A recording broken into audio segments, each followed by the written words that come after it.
The Dallas Cowboys have made quick use of their saved cap space from trading away edge rusher Micah Parsons to the Green Bay Packers as, per Jay Glazer, they have signed cornerback Darren Bland to a 4-year deal.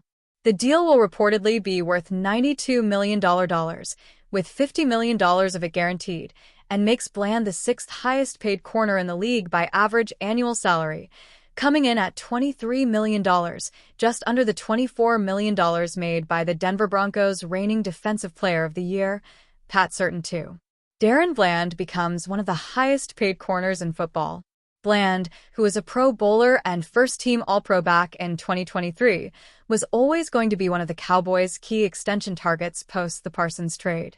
Now that the defensive end, who received $47 million per year from Green Bay, need not be accounted for, other Pro Bowl and All-Pro caliber players have a clear route to a continued stay in Dallas.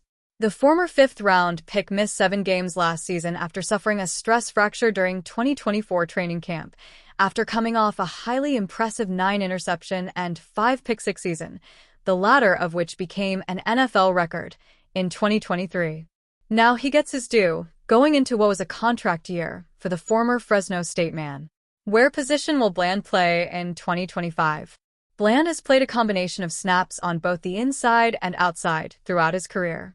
At present, he is listed as the nickel corner, with fellow All-Pro Trayvon Diggs and ex-Bills first-round pick Kare Elam, who has reportedly excelled during camp, taking over the outside role.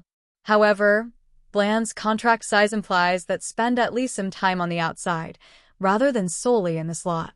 For contrast, the highest-paid inside cornerback, the Chicago Bears' Kyler Gordon, makes around $13.3 million per year, almost a full $10 million less on AAV. So it is safe to say that, assuming the deal is not cut surprisingly short for any particular reason, Bland will be given opportunities both on the inside and outside. At the very least, in a similar way to the Ravens' Marlon Humphrey, who was moved to the interior in 2024 after spending the entirety of his time in the pros prior on the outside, Bland can provide high-level cover on the outside. We could still see some action from Bland on the exterior on the now rare occasions that the defense goes into base coverage, but all signs indicate that, at least for 2025, the majority of the now highly compensated cornerbacks' work will be done inside.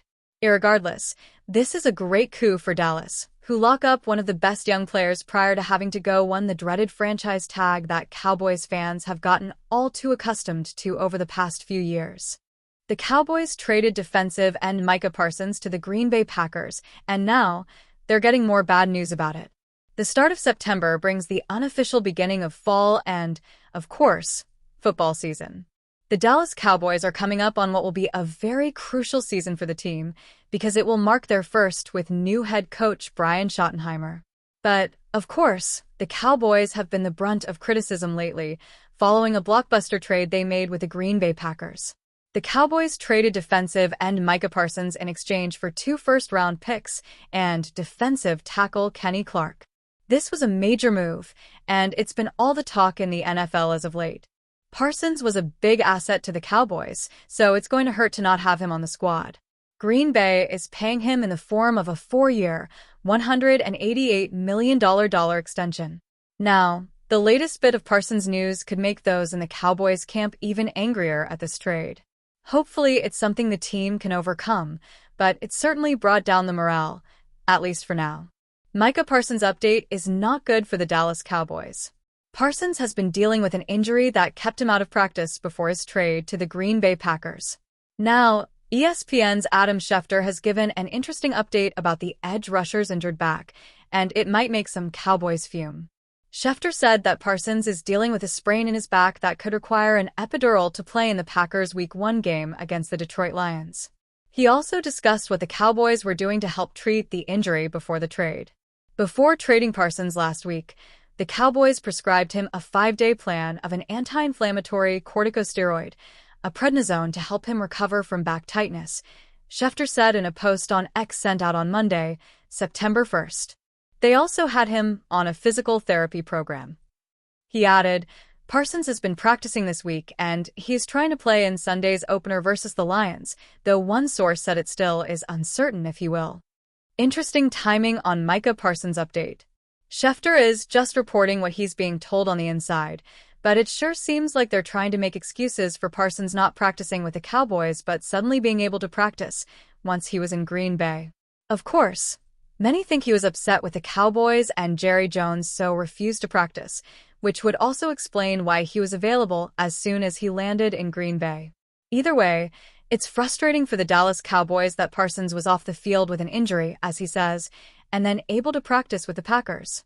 It's also interesting that this update from Schefter came just hours after some videos circulated of Parsons practicing with the Packers and looking really healthy and ready to go, so it's almost as if they had to try to do some damage control. The whole trade is something of a mess at this point, and there are frustrated people on both sides. Hopefully the Cowboys and Packers can put it behind them and have successful seasons. Reach out with your thoughts. Philadelphia Eagles head coach Nick Sirianni has always been one who doesn't give the media too much, but he did share his thoughts on the team's upcoming opponent, the Dallas Cowboys. Before the Eagles' practice on Sunday, Sirianni spoke with the media to discuss the upcoming week's Cowboys matchup. He responded to the Cowboys' trade of Micah Parsons to the Green Bay Packers and how it would affect their game planning for the upcoming game. "Yeah, we have so much going on here. Obviously, we're getting ready to play the Cowboys, so he's on your thoughts of game planning, but they still have guys that we have to prepare for. Obviously, they got Kenny Clark, who is a really good player, and they have good depth at the defensive end group, so you don't get too wrapped up into that except for some of the things you're doing with the game plan, but also understand that they have a lot of good players still over there, and get ready for those guys and shift your attention to that." Nick Sirianni on the Micah Parsons trade says the Cowboys still have some great players. Mentions Kenny Clark specifically.